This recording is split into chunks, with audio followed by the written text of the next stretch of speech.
last time we got to talk to you, well, everybody else, inside, now you've been out here practicing with the team. What's your impression of the guys you're working with? Excited. You know, the guys have been eager. The guys have been excited to get out here. They've been flying around the first 2 days.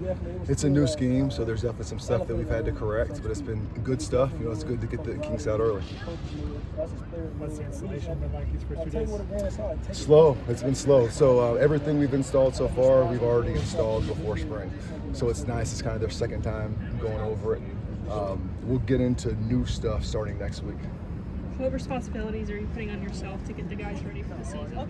I mean, it's all on me and the rest of the staff. You know, we have to get these guys going, and it starts in the spring. Like, this is the time to build our foundation and set the tone and go into the camp. Dan, in the periods just that we've seen at the beginning of practice, it looks like you've done a majority working with, you know, safety, secondary, what have you so far. How has that distribution been of you know, you dipping your toe in various areas on the defense, and how is that going to progress? It's been good. You'll see me just about with every position by the end of the year. I'll spend most of my time with the DBs, but it's not just with the safety. Sometimes I'll take the corner. Sometimes it'll be with the guys in the slot. I try to get my hands on everybody, but there's times we'll be with the guys up front and we'll be working on their drops. Times I'll be with the inside backers, but I'll be with the DBs for a majority of it. When it's so early and there's no full pads on, what do you look for as a coach from your guys in practice like this?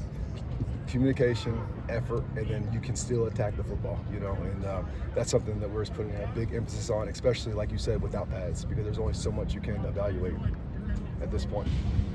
How are they doing on those 3 things then? They're doing good. Today was better than the first practice, so we're just going to keep on getting better and better each day. With a versatile player like Jaylin Smith, what do you want him to, what's your goal for him for the spring? Do you want him to learn one position? Do you want him to learn both positions? What's his goal for spring for a guy? You know, he's a unique guy because he really is a defensive back. You know, he's a guy that can play safety. He's done that in the past. He can play nickel. He can play in corner. So right now we're kind of moving him around at a couple spots, trying to find exactly what's going to be his home. But he's definitely going to be a guy that doesn't just do one thing.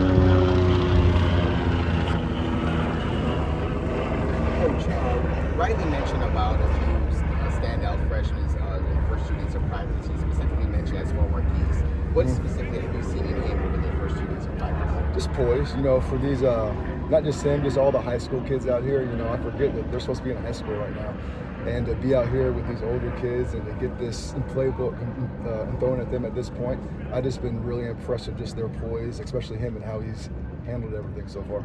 Dan, what's your view on Isaiah Rakes and, you know, how he might help, his transfer might help kind of unlock there, that tandem, you know, up the front? Yeah, he's going to be a crucial part inside, and we're excited to really see what those guys inside do when the pads come on.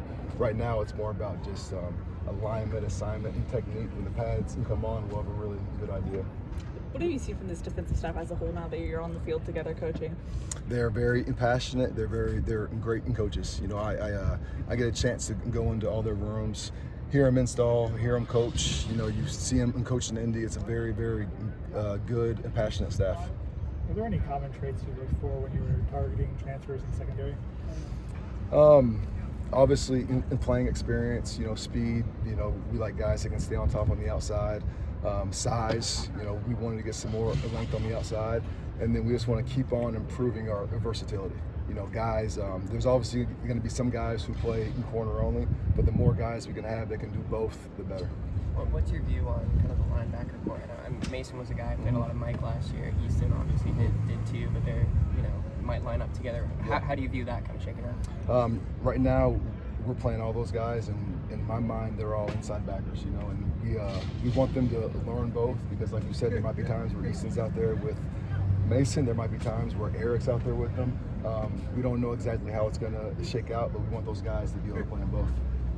As somebody who's coaching with Eric Gentry the first time, what's it like to have a linebacker who's kind of built so uniquely like that? Never coached a guy like him before, but I'm excited. You know, he's a guy that when the pads can come on, we're excited to see what he does, and that's on us to try to find ways to get him to make plays on the field.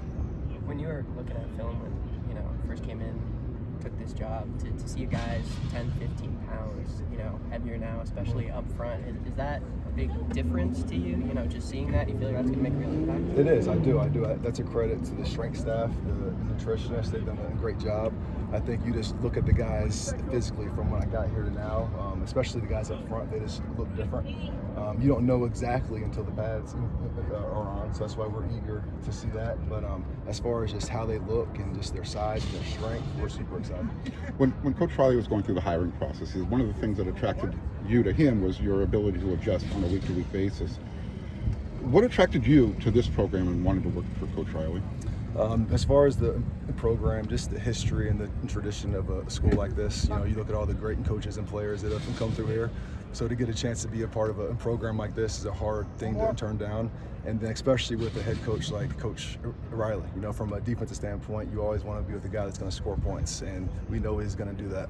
He's an offensive guy by nature. Does he have defensive chops inside of him? Have you noticed that? Oh, he does. Yeah, he does. He does.